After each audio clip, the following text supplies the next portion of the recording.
Kolkata Pinjrapole society द्वारा संचालित लगभग 70 वर्ष प्राचीन रानीगंज गौशाला के डिजिटल स्मारिका का विमोचन संस्था द्वारा रानीगंज गौशाला के सभागार में एक प्रेस कॉन्फ्रेंस करके किया गया।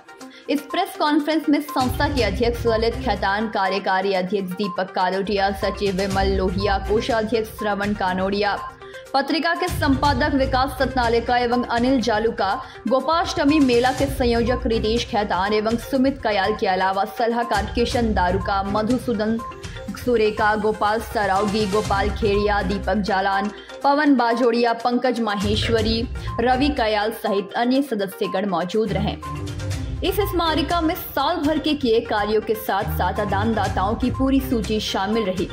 इस वर्ष संस्था ने अनूठा प्रयास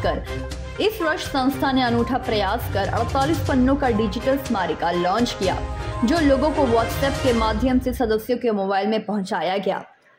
वहीं जल्द ही इसे YouTube में भी अपलोड कर दिया जाएगा। साथ ही कार्यक्रम के दौरान बताया गया कि नवंबर को गोपाष्टमी मेला आयोजित होगा, जिसमें गौवंशों को लेकर भव्य शोभा यात्रा शहर में निकाली जाएगी, जबकि संध्या को इस्कॉन संस्था द्वारा कार्यक्रम आयोजित किया जाएगा, जिसके तहत सर्वप्रथम संध्या आरती, गोवर्धन पूजा को लेकर नाटक की प्रस्तुति के साथ महाआरती संपन्न होगी। अब कई बाहर से आते हैं हमारे संपादक या कोई आते हैं तो बोलते हैं रानीगंज में आपका क्या पहले हम लोग को नहीं दिखाया, अब हम लोग उनको रानीगंज का गौशाला और रानीगंज का गौशाला अपने एक इस अंचल में एक ऐतिहासिक मुकाम पर खड़ा कर दिया है। और मैंने अभी बाहर भी कहा है कि किसी भी संस्था को चलाने के लिए जो उसके जो पदाधिकारी होते हैं उनका बहुत बड़ा हाथ है। और मैंने ललित भैया को कहा भी है कि नेता वो नहीं होता है जिसके पीछे दुनिया आगे दुनिया चलती है, नेता वो होता है जिसके पीछे। और इस बात को, इस कहावत को चरितार्थ करके दिखा रहे थे ललित भैया। हो गया ये जो डिजिटल जो प्रयास है, इसमें कई तरह का लाभ है और कई तरह का प्रश्न भी है। अब जो हमारा जो पीढ़ी है जिस तरह से आगे आगे बढ़ रहा है, ये आखिरी पीढ़ी है ललित बाबू, ये हम लोगों का जो पीढ़ी है ये आखिरी पीढ़ी है जो इस गौ सेवा पर विश्वास रख रहा है। हमको नहीं लगता है कि हमारे आने वाला पीढ़ी इस संपदा को संभाल के रख सके, क्योंकि को करता है। बच्चों को गाय देख लिया, हमने पोता था साथ में, तो को हमने को क्या हो गया, हमने गाय देख लिया, बड़ा आश्चर्य हो गया, गाय देख लिया, उसको लेकर के उनके मन में भी आया। तो देखिए कहाँ हम लोग जा रहे हैं। के नेतृत्व में सभी सदस्यों ने अपना बहुमूल्य समय दिया है और आज गौशाला का स्वरूप जो हम लोग देख रहे हैं, सच में बहुत खुश हैं। आप लोग भी सेवा कर रहे हैं, हम लोगों के मन में भी गौ माता के प्रति सेवा का भाव आया है। गोपाष्टमी मेला अच्छी से अच्छी तरह मनाया जाए, उसके लिए बहुत बहुत शुभकामनाएं। को देखने के लिए मोबाइल में आपके पास वो PDF फॉर्मेट में भेजी जाएगी, उस PDF को आप डाउनलोड कर लीजिए, फिर वो फाइल पन्ने बाइस पन्ने ओपन होती चली जाएगी। एक तो ये फॉर्मेट में है, एक वीडियो फॉर्मेट में है, वीडियो के माध्यम से भी आप इसको देख सकते हैं। तो किसी को अगर देखना होगा आपका डिजिटल, तो क्या उस वो सदस्य वो व्यक्ति आप लोग से संपर्क करेगा क्या?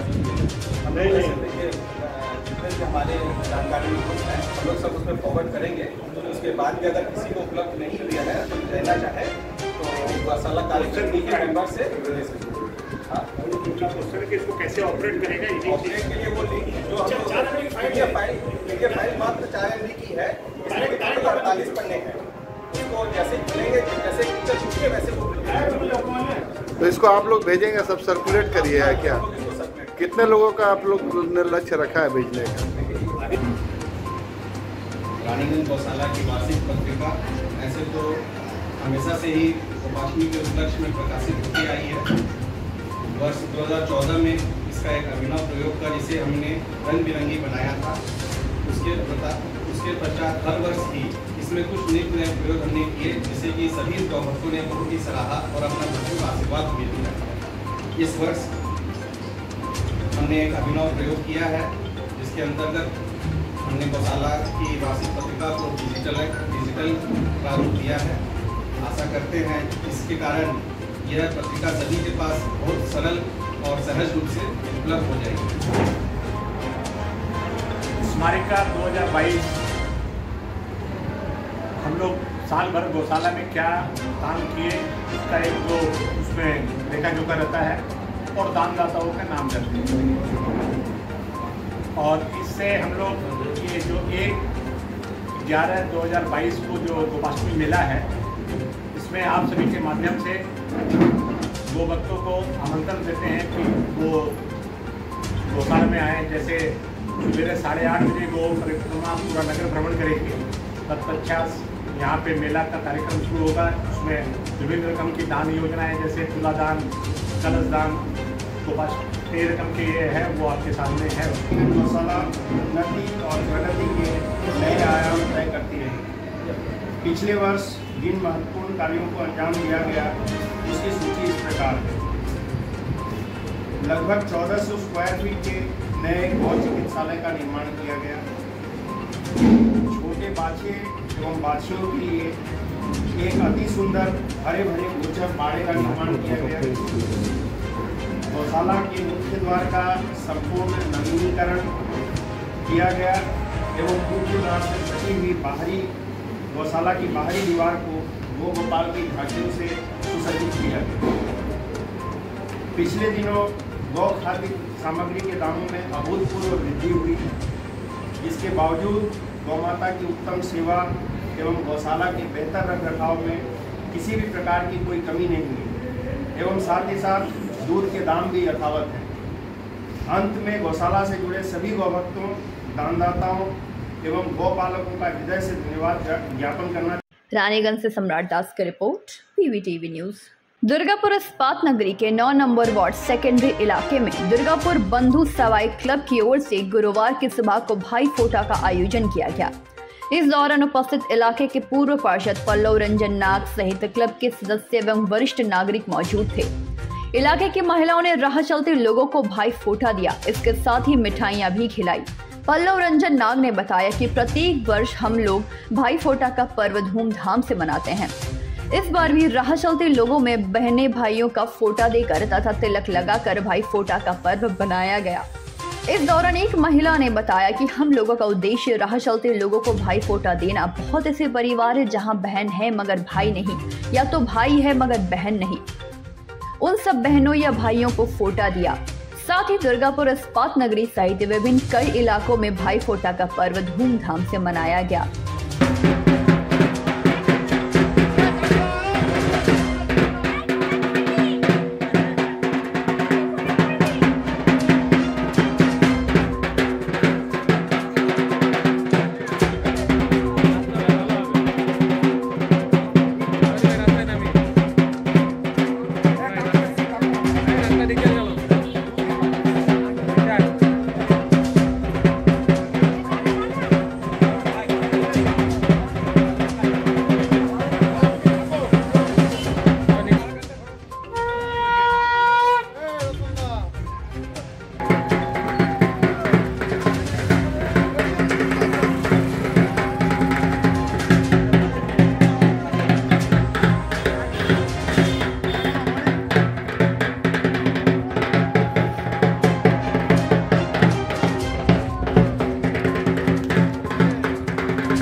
সবাই ভালো থাকুক আর আমাদের ভাইপোনাদের কোনো মানে যাতে পারে কিছু না সকলকে আমরা ভাইপোটা দিতে চাই। এটা কত ভাইপোটা দুয়ারে ভাইপোটা আমাদের পলকদা এইটা মানে উদ্যোগীটা হয়েছে।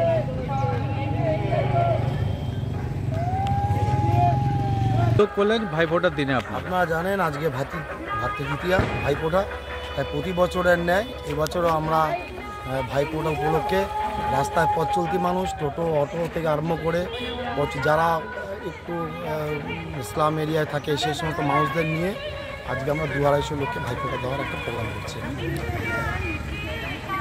কী নাম আপনার? নাম পল্লব নাগ। আপনি এই ওয়ার্ডের? আমি হলো প্রাক্তন কাউন্সিলর।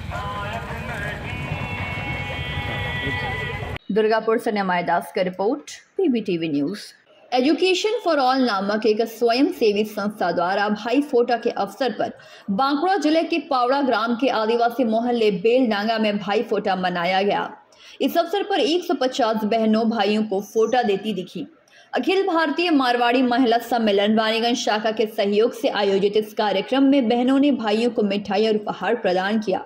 ज्ञात हो कि एजुकेशन फॉर ऑल के चेयरमैन शिक्षक वासुदेव गोस्वामी के द्वारा इस अंचल के आदिवासी छात्रों को मुफ्त ट्यूशन पढ़ाते हैं। अत्यंत गरीब और पिछड़े वर्ग होने के कारण वासुदेव गोस्वामी अपने जीवन पर भी कमाई इन छात्रों के पठन पाठन में लगा देते हैं एवं समय समय पर विभिन्न संस्थाओं के सहयोग से कभी वस्त्र तो कभी पठन पाठन सामग्री तो कभी राशन वितरण करते हैं। गुरुवार को आदिवासी क्षेत्रों के छात्रों के बीच पहुंचकर भाई फोटा उत्सव में शामिल होने पर आदिवासी मोहल्ले के लोगों ने उनके प्रति आभार प्रकट किया।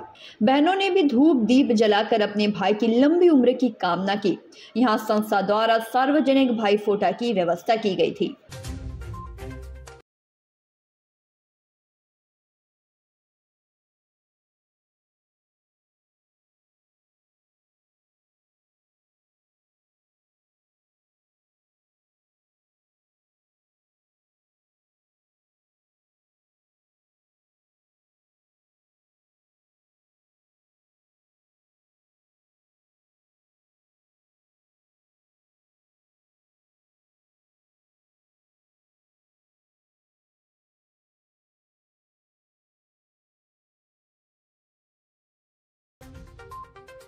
रानीगंज से सम्राट दास की रिपोर्ट, PBTV न्यूज।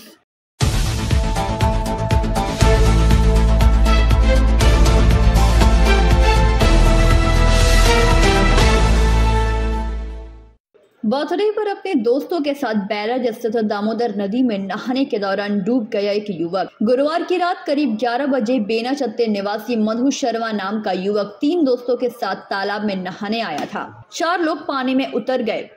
शायद वह थोड़े गहरे पानी में चला गया और फिर वह डूब गया। सूचना मिलते ही बाराजोर पुलिस मौके पर पहुंची और स्थानीय मछुआरों की मदद से तलाशी शुरू कर दी। करीब 2 घंटे की मशक्कत के बाद आखिरकार मधु की शव बरामद की गई। চারজন নেমেছিলে? চারজন নামে না, এটা হলো আমরা 4 জন চান করছিলাম এখানে, ঠিক আছে। ও বললো আমাকে টেপতে আসে, আমি আগে গিয়ে আবার ইয়ে করছি, ঠিক আছে। আমি আগে আমরা ওখানে গেছিলাম, ও আগে নেমে দেখলো কি এত জল আছে, অনেক জল আছে। আমরা ওখান দিয়ে সরে এইদিকে চলে এসেছি, ঠিক আছে। ও আবার ওখানে গিয়ে আবার ছলাং লাগিয়ে দিয়েছে। ওইখানে তেরতে তেরতে এবার তারপরে তেরতে আবার ওইখানে চলে আসলো, ঠিক আছে, মাঝখানে। তারপর এখানে আসার পরে ও আবার গায়েব হয়ে গেছে, দেখা পাইনি, ডুবে গেছে। হ্যাঁ। আর খোঁজাখুঁজি করেছো, পাওনি? খোঁজাখুঁজি অনেক করলাম। কি নাম যে ডুবেছে? মধু শর্মা। হ্যাঁ, মধু শর্মা। বয়স কত হবে? 25 বয়স। তোমরা কোথা থেকে এসেছিলে? বেনাচি। পুলিশ এসছে? হ্যাঁ। তোমার নাম? নীতিশ কুমার মন্ডল। তোমরা একসঙ্গে এসেছিলে? হ্যাঁ। दुर्गापुर से निमाय दास की रिपोर्ट, PBTV न्यूज।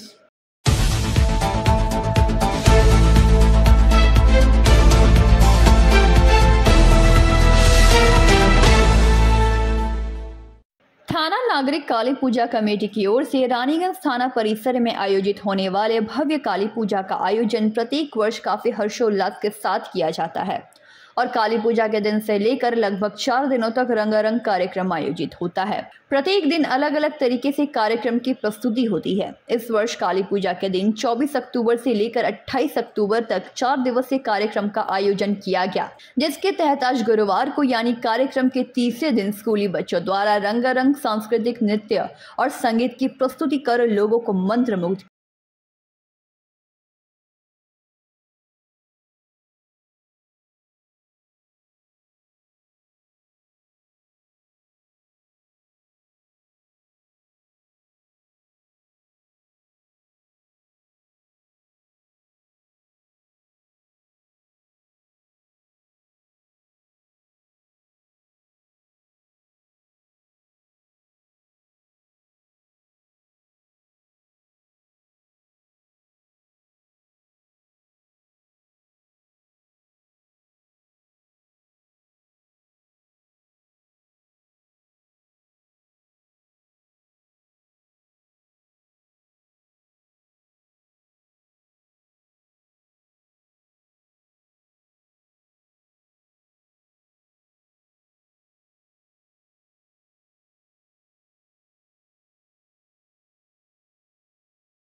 रानीगंज से सम्राट दास का रिपोर्ट, PBTV न्यूज़।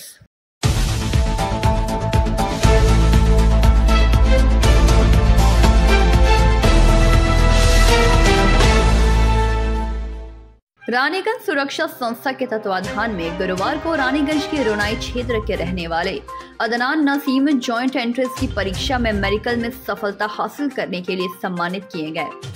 अदनान ने बताया कि उनके दादाजी स्वर्गीय डॉक्टर शमशुल हक एवं पिता डॉक्टर नसीमुल हक की तरह मैंने भी चिकित्सा का ही क्षेत्र चुना। चिकित्सक बनकर लोगों की चिकित्सा सेवा करना मेरा उद्देश्य था। पहली बार में ही मुझे सफलता हासिल हुई एवं उन्होंने इस विषय पर और भी कई बातें बताई। वहीं छात्र की मां सूफिया नसीम ने कहा कि बचपन से ही उनके पुत्र को पढ़ाई के प्रति काफी दिलचस्पी थी। उसने ठान रखा था कि वह भी चिकित्सक बनेगा। इसके लिए कभी भी बेवजह कहीं घूमना फिरना या ज्यादा बात करना उनके पुत्र को पसंद नहीं था। वो केवल पढ़ाई पर ही फोकस किया करता था और उन्होंने अपने बेटे के बारे में और भी कई बातें बताई। वहीं SKS पब्लिक स्कूल के प्रिंसिपल संदीप सिन्हा ने भी छात्र की सफलता पर खुशी व्यक्त की एवं कहा कि अदनान हमारे ही स्कूल का एक होनहार छात्र है और वह बचपन से ही पढ़ाई में काफी तेज था। इस अवसर पर मारवाड़ी मित्र परिषद के अध्यक्ष सावरमल सिंघानिया ने कहा कि पहली बार ही मेडिकल की परीक्षा में जबरदस्त सफलता हासिल करके अदनान नसीम ने हम सबको गौरवान्वित किया है। आज हम लोग PBTV की तरफ से आए हैं मिस्टर अदनान नसीम जी के पास, जिन्होंने इस वर्ष जॉइंट एंट्रेंस की मेडिकल परीक्षा क्वालिफाई की है। बहुत बहुत कॉन्ग्रेचुलेसन।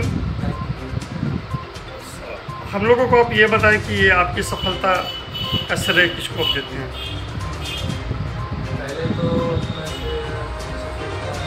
पेरेंट्स को जाता है, उन्होंने बहुत मुझे सपोर्ट किया था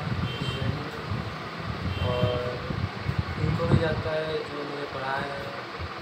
स्पेशली फिजिक्स वाला करके एक प्लेटफॉर्म है ऑनलाइन, तो वहाँ से मैंने प्रिपरेशन किया था, मैं भी, तो उनको भी जाता है। पढ़ाई लिखाई में कभी आपको कोई असुविधा आई, किसी तरह की कोई प्रॉब्लम आई? इस एग्ज़ाम में आप क्वालिफाई जो किए हैं, यहाँ तक पहुँचे हैं, उसमें कोई किसी तरह की कोई परेशानी, कोई प्रॉब्लम ऐसा जीवन में आया हो, उसको शेयर कीजिए थोड़ा सा। जी, पहले तो आया था जब शुरू हुआ था ये 11th 10th से बहुत अलग है, इसलिए 11th में मेरा ज़्यादा अच्छा नहीं था। फिर धीरे धीरे मुझे पता चला कैसे अप्रोच करना है, इसलिए 12th से बहुत मेहनत किया, 2 साल पूरा एकदम डे एंड नाइट, उसके बाद जाके मुझे अच्छा रिजल्ट आया। बहुत से छात्र हैं, बहुत से विद्यार्थी हैं जो अभी भी मेडिकल परीक्षा की तैयारी कर रहे हैं, सफलता उन्हें नहीं मिली है, थोड़े हताश हैं।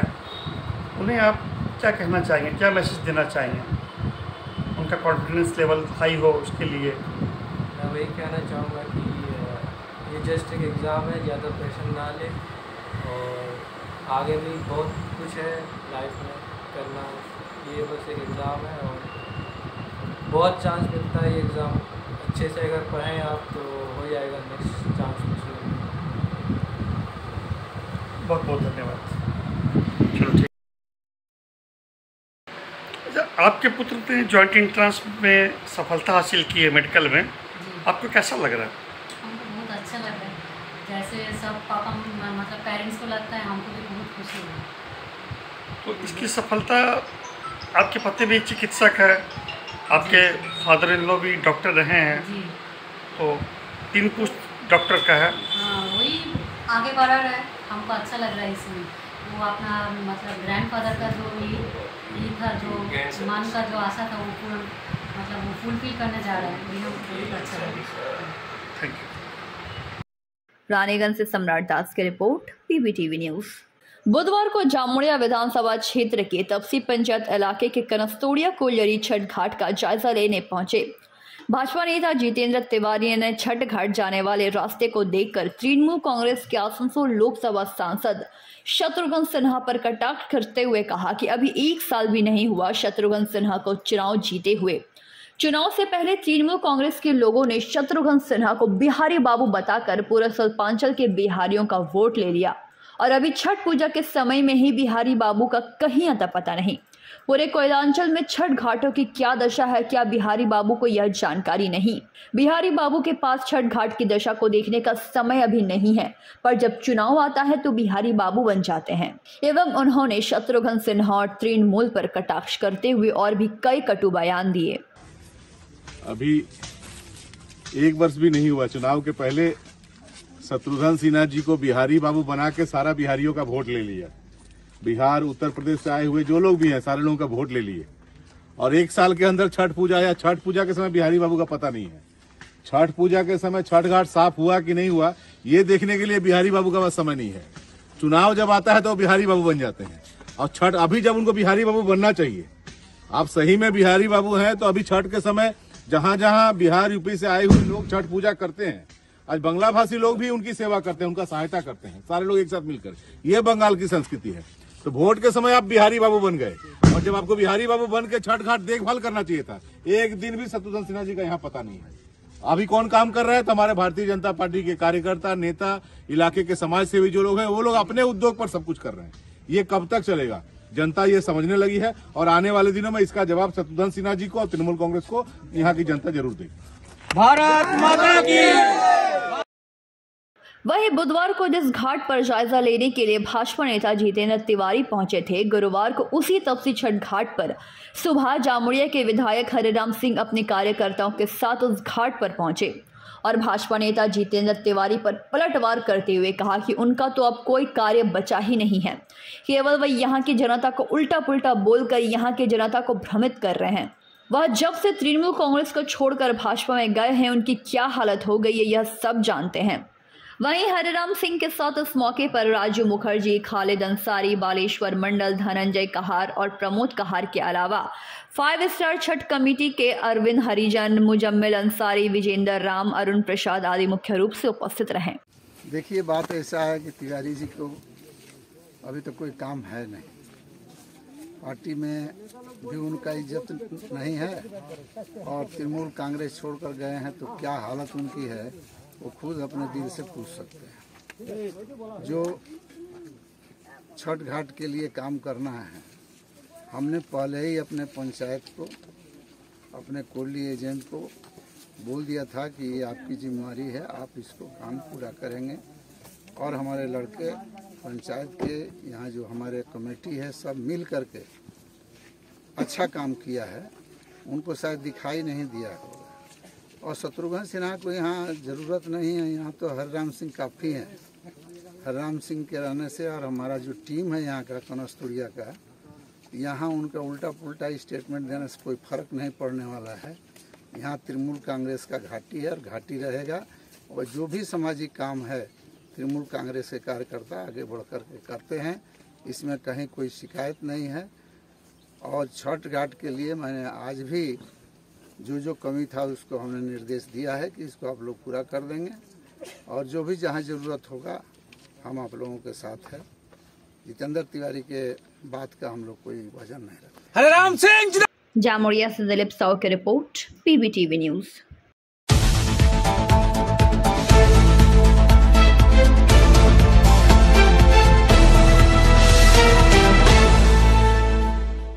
दीपावली के दूसरे दिन गोवर्धन पूजा की जाती है। इस दिन अन्नकूट महोत्सव भी आयोजित होता है, पर इस बार दीपावली के दूसरे दिन सूर्य ग्रहण होने के कारण तीसरे दिन यानी बुधवार को अन्नकूट महोत्सव मनाया गया। इस अवसर पर रानीगंज बड़ा बाजार स्थित हनुमान मंदिर एवं सिया रोड स्थित श्री सीताराम जी मंदिर में हजारों की संख्या में भक्तों ने अन्नकूट का प्रसाद ग्रहण किया। श्री सीताराम जी मंदिर कमेटी के अध्यक्ष विमल बाजोड़िया ने बताया कि इस महोत्सव में हजारों लोगों ने पूड़ी, सब्जी एवं बुंदिया भुजिया का प्रसाद ग्रहण किया एवं अपने परिवार के सदस्यों के लिए यहां अमृत प्रसाद घर भी लेकर गए एवं उन्होंने पूजा के बारे में और भी कई अहम बातें बताईं। इस अवसर पर मंदिर कमेटी के सचिव प्रदीप सराया, कोषाध्यक्ष ललित झुंझुनवाला, जयप्रकाश जाजोदिया, विजय जाजोदिया, विकास सतनालिका, मनोज तिवारी, रमेश मारोदिया, विजय छावरिया, शिबू बजाज, रमेश खेड़िया सहित अन्य सदस्यों की अहम भूमिका कार्यक्रम को सफल बनाने में रही। क्या किए आज आप लोग? आज हम लोग अंकुट का प्रसाद बनाए हैं, जो श्री रामचंद्र कृष्ण भगवान के ना गोवर्धन पर्वत उठाए थे वृंदावन में, जो खूब पानी का बरसात होने लगी थी। उस टाइम पर सबको बचाने के लिए एक अंगुली से ही पूरा पत्थर उठाकर सब पूरे वृंदावासी को बचाए थे। फिर उसके बाद है ना ये अंकुट का प्रसाद भगवान ने बनवाया था, वही हम लोग उसको परंपरा को चलाते आ रहे हैं। 500 वर्ष पुराना है। कितने लोगों का प्रसाद की व्यवस्था की? कम से कम 5,000 आदमी के यहाँ है। वही श्री कृष्ण जी ने जो गोवर्धन पर्वत को उठाया था, समझे, उसी के एवज में यह प्रसाद वहाँ पर लगाया जाता है। समझे, तो भगवान इतने जो 7 दिन जो भूखे रहे थे, उसके बाद ये प्रसाद के रूप में इसको डिस्ट्रैक्ट करके हम लोग उसको बांटा जाता है। कि सबका मैंने प्रसाद के रूप में इसमें भोजन सबले कराया जाता है। एक मैंने बहुत अच्छा बनता है और बहुत जनों को जाता है और बहुत शौक से लोग मैंने इसको ग्रहण करते हैं। मंदिर में कम से कम 5,000 श्रद्धालु आए हैं। सबको अन्नकूट प्रसाद। आपका नाम परिचय sir? BA Chaudhary committee member. ये हम लोग का ना कम से कम 100 वर्ष से ही ना इस मंदिर में ना अंकुट का प्रसाद बनता है। दिवाली के दूसरा ये दूज के दिन बनते हैं, लेकिन इस बार दिवाली एक दिन पहले हो गई, इसलिए हम लोग को एक दिन ग्रहण के चलते दूसरा दिन बनाना पड़ा। इस प्रसाद में भोग में क्या क्या बनाते हैं? इसमें हम लोग की मिक्स सब्जी बनती है, पूरी कढ़ाई की पूरी बनती है और बूंदिया और भुजिया। विशेषता बताइए ना, मतलब स्पेशल क्या है आज का दिन में जो ये आप बोलते हैं इनको? अच्छा, थोड़ा ब्रीफ कीजिए ना, मतलब किस लिए क्या किया जाता है? गोवर्धन जी के ना, गोवर्धन जी के चलते ये है ना आज के दिन गोवर्धन के है ना कृष्ण भगवान का जो पानी का बरसात हुआ था, जो पत्थर था, उसके चलते ये हम लोग अंकुट का प्रसाद बनाते हैं। आपका नाम? विमल कुमार बाजोरिया। पिछले 100 साल से या उससे ज़्यादा साल से दिवाली के दूसरे दिन अन्नकूट का प्रसाद बनता है। ये भागवत में कथा है कि वृंदावन में बहुत जोर बारिश हुई थी, बहुत जोर, तो लोगों को छुपने के लिए जगह नहीं थी, तो कृष्ण भगवान ने गोवर्धन पर्वत को अपनी अंगुली पर उठा लिया था और सभी लोग उसके नीचे आ गए थे। तो वो गोवर्धन पर्वत की पूजा होती है आज के दिन, और वो अन्नकूट का प्रसाद बोला जाता है इसको। अन्नकूट का प्रसाद आज बनता है सब जगह, पूरे भारतवर्ष में बनता है सब मंदिरों में, और इस प्रसाद की बहुत महत्ता है। ये प्रसाद लोग बहुत शौक से खाते हैं, इसीलिए आज ये अन्नकूट का प्रसाद सबको हम लोग बांट रहे हैं। आपका नाम परिचय? संजय बाजोरिया, कमेटी मेंबर, सीताराम जी मंदिर। रानीगंज से सम्राट दास की रिपोर्ट, PBTV न्यूज़।